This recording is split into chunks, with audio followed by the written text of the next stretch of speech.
और 5 अगस्त से आगे नहीं निकलती है।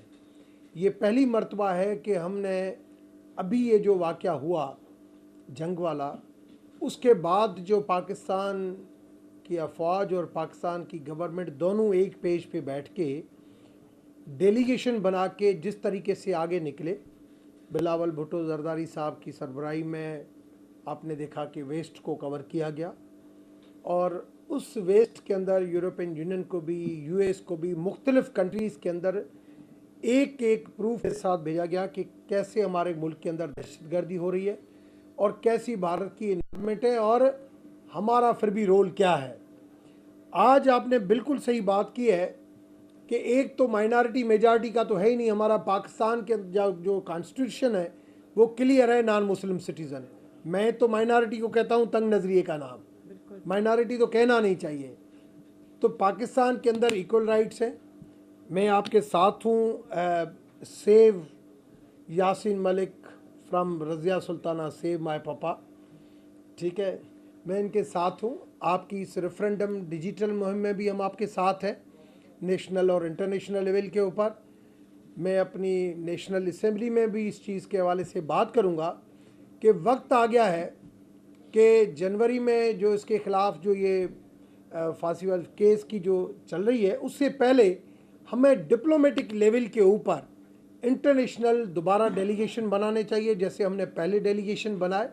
और उस डेलीगेशन के तहत, क्योंकि इस वक्त पाकिस्तान का एक उरूज है और इस उरूज से हमें फ़ायदा लेना चाहिए। उरूज से फ़ायदा लेने का तरीका यही है कि इस वक्त पाकिस्तान की अफवाज का पूरे गल्फ़ कंट्रीज़, पूरे वेस्ट कंट्रीज़ सबको पता है कि पाकिस्तान की फ़ौज एक पावरफुल फ़ौज है और पाकिस्तान हमेशा के लिए, आज गज़ा के अंदर भी आपने देखा कि जब फ्लैग थे तो बीच में सेंट्रल में जो फ्लैग था तो वो पाकिस्तान का था। उन्होंने पाकिस्तान को अहमियत दी है। आज जिस लेवल पे हम खड़े हैं, आज हमारी जो न्यूसेंस वैल्यू जो बनी हुई है, हमें उसे फ़ायदा लेना चाहिए। हमें डेलीगेशन बना के अब कश्मीर स्ट्रगल को हमें इतना आगे लेके जाना चाहिए, वो प्रूफ लेके जाना चाहिए कि किस किस्म की जो है वो ज़ालमियत जो जम्मू कश्मीर के अंदर चल रही है, अब एक इंतहा हो गई है। अब वहाँ पे रेफरेंडम होना चाहिए, चाहे इंटरनेशनल डिजिटल रेफरेंडम हो, चाहे जम्मू कश्मीर के अंदर रेफरेंडम हो, मगर उनकी अब आज़ादी को और दबाया नहीं जा सकता। जब हमें IMF पूछता है कि भाई आप लोगों को फांसी नहीं दो, आप ह्यूमन राइट्स वायोलेशन नहीं करो, तो मैं समझता हूँ रिलीजियस फ्रीडम की रिपोर्ट हो या GSP+, ऐसे जो इंटरनेशनल इदारे हो, वर्ल्ड बैंक है, इन सब को हमें बताना चाहिए कि जिस कंट्री के साथ आप ये काम कर रहे हैं और वहाँ पे भी ये ह्यूमन राइट्स वायोलेशन है, हमें उन चीज़ों को आगे लेके जाना चाहिए। हम आपके साथ हैं, मगर अब स्ट्रगल को थोड़ा सा तेज़ी के साथ लेके जाना पड़ेगा, नहीं तो ये जैसे 78 ईयर्स गुजर चुके हैं, ऐसे और भी टाइम गुजरता जाएगा। और आपने सही बात की कि गिलानी साहब और यासीन मलिक जैसे लीडर अगर वो चले जाएंगे कि दूसरों का मोराल जो है वो डाउन होता है। मगर मैं आपको ये भी एक बात बताऊं कि खुदा का एक सिस्टम है, अपने बंदे आके भेजता है और उसके अंदर जान डालता है कि नहीं, ये स्ट्रगल इसने की, आपको कंप्लीट करनी है। तो हो सकता है आज पाकिस्तान हिंदू काउंसिल की ऑफिस आपका आना यहाँ पे, पता नहीं क्या उसकी रमज़ है, हो सकता है ऐसी कोई रमज़ आ जाए कि बाबा हम दोनों लीड करें इस चीज़ को, तो कुछ भी हो सकता है। मगर हमें इस स्ट्रगल को आगे बढ़ाना चाहिए और जो जम्मू कश्मीर के अंदर जो ज़्यादतियाँ हो रही हैं और जिस किस्म की जो आपने अभी बातें की हैं, उन बातों को हमें प्रूफ के साथ, क्योंकि मैं हवा में बात नहीं करता, प्रूफ के साथ जो हमारे पास हो हम लेके जाएं, इंटरनेशनल कम्युनिटी को बताएं कि ये भी वायोलेशन है। हाँ, ऐसे नहीं कहता कि हमारे पास वायोलेशन नहीं है, हमारे पास भी, मगर उस वायोलेशन के पीछे कौन है? पेशावर चर्च ब्लास्ट क्यों हुआ, जड़वाला क्यों हुआ? कुछ एलिमेंट्स हमारे पास भी 5% है।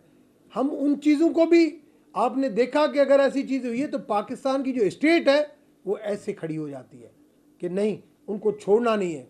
टहरी के अंदर मंदिर को आग लगाई गई, उलमा लोगों ने लगाई, मगर पूरी स्टेट खड़ी हो गई, उन सबको अंदर डाला और आके सज़ा दी। मगर वहाँ पे फ़र्क ये है कि स्टेट खुद जो है वो विक्टिमाइज कर रही है। अगर स्टेट जो माई बाप होती है वो विक्टिमाइज कर रही है, फिर भी उसको मालिक का डर नहीं है। मालिक के पास हर एक को जाना है।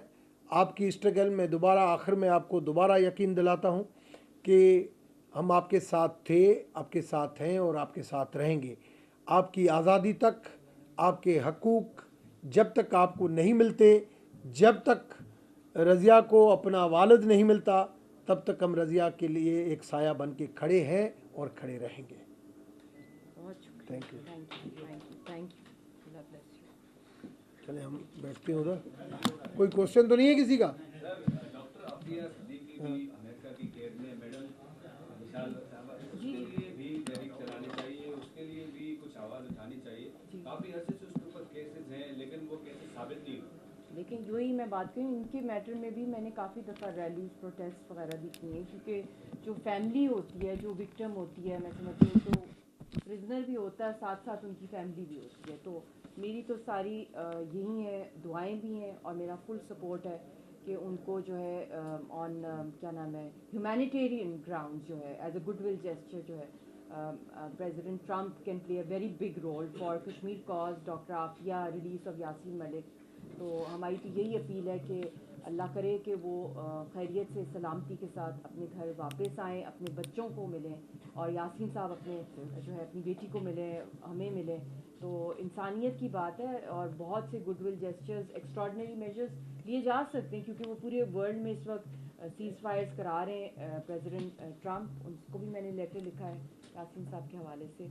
और दूसरा मैं यही कहूँगी कि पार्लियामेंट के अंदर बिना अर्जेंट बेसिस पे एक जॉइंट सेशन होना चाहिए, ख़ास तौर पे यासीन साहब के केस के लिए, जो और डिस्कस किया जाए क्या लैप्सेस हैं और किस तरह हम इसको इंटरनेशनल कोर्ट ऑफ जस्टिस में, मैं खुद तो लेके नहीं जा सकती हूँ, वो तो स्टेट ही लेके जा सकती है। बिल्कुल। उस हवाले से डिबेट्स कराई जाए और इसको इंटरनेशनलाइज किया जाए और हमें डिप्लोमेटिक इम्यूनिटी दिलवाई जाए। ये तो बेसिक राइट है हमारा, जब हम एक पूरी तहरीक को लीड करें।